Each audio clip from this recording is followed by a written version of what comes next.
What's up YouTube? So we are at part 2, I suppose, or part 3, if you count the introductory video as a part of our Yu-Gi-Oh! For Beginners breakdown.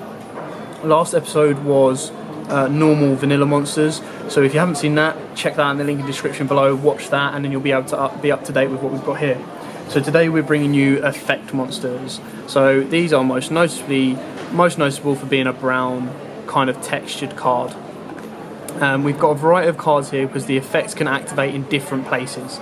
So obviously you have the cards in your hand, you have the field, which is this entire bit here, and then you have the graveyard, which is down here, and even the extra deck down here. So, Donald, you can speak, Donald, it's absolutely fine. So there are different types of effects, and we'll quickly go through some of those now. So, we'll start closest to you. You have hand effects. So, trigger effects, we have Effect Veiler. This activates in your hand only. So you can't have it on the field and its effect activates. This happens in your hand. So basically Effect Veiler's effect is the same as Honest. When your opponent does something, you can react by sending this to the graveyard. So, Effect Veiler, when your opponent activates one of their effect cards, you send this card to the graveyard, targeting that card and negating its effect. So that, not all hand traps do that, but that's an example of what Effect Veiler does. That is a hand effect, a hand trap, so most people like to say. Another type of card you have is flip effects. So, with these cards you have to set them down first. The effects doesn't work if it's normal summon face up.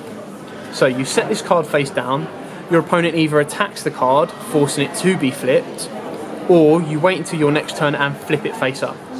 So when that action happens and resolves, the effect resolves. So, for example, Magician of Faith effect is when it's flipped, you get to select one magic card from your graveyard that Donald has nicely put in there already and return it to your hand. So that's that specific card effect. However, that is how flip effects resolve, either via an attack or you flip it yourself. So that's flip effects.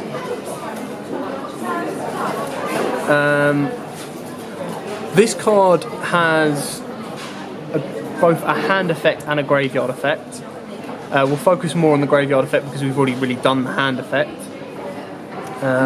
I'll quickly whip over it. So this hand effect, if you control no spells or trap cards, you can reveal it to your opponent and special summon it, which does not count as a normal summon. So you can normal summon a monster and then special summon this monster from your hand. Again, we'll get into special summons a lot further on down the line. Okay, so this card is in your graveyard. That is where its effect activates. Not on the field, not in your hand, in the graveyard. So his effect in the graveyard is, it gets to target one of your opponent's monsters and banish it, which usually ends up here or here, until the next turn. So that's a graveyard effect. Let me move that over to one side. We have a continuous effect on the field. So Lord of D needs to be normal summoned, and his effect is, all Dragon type monsters cannot be targeted by magic cards, trap cards, or other effects that specifically designate a target while this card is face up on the field. So, whereas some cards are normal summoned and the effect goes off when they're normal summoned, and that is it, this card's effect resolves and keeps on going continuously while he is face up on the field. So an example of just a normal summoned card that effect then goes off is Cosmo Dart Destroyer. So, when Cosmo Dart Destroyer is normal or special summoned, its effect goes off where it gets to destroy one card your opponent controls. This effect only activates when it is summoned, not on the next turn. So if you normal summon this card, you destroy one card your opponent controls, on your next turn, that effect does not work.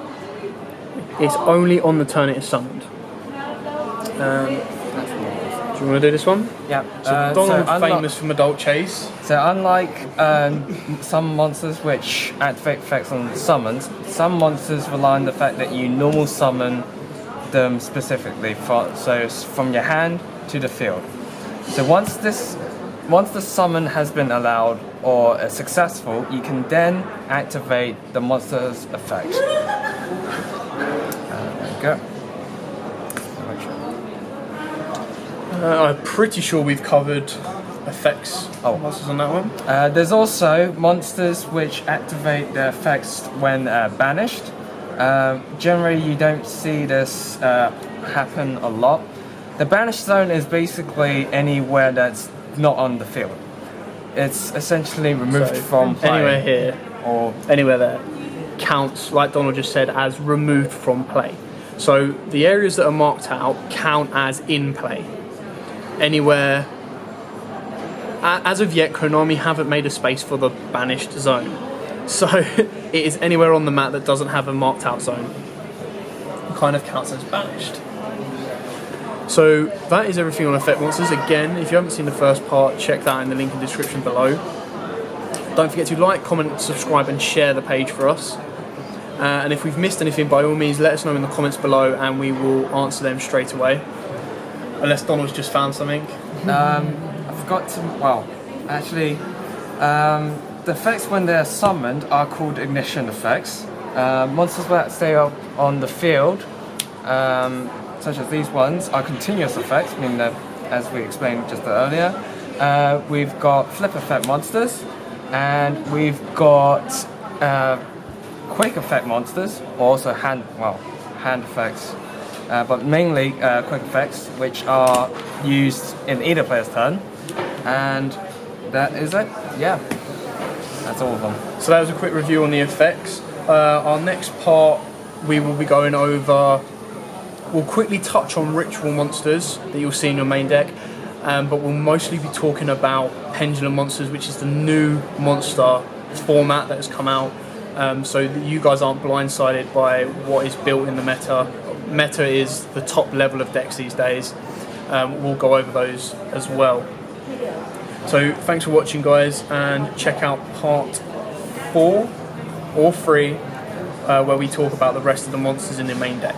And happy dueling!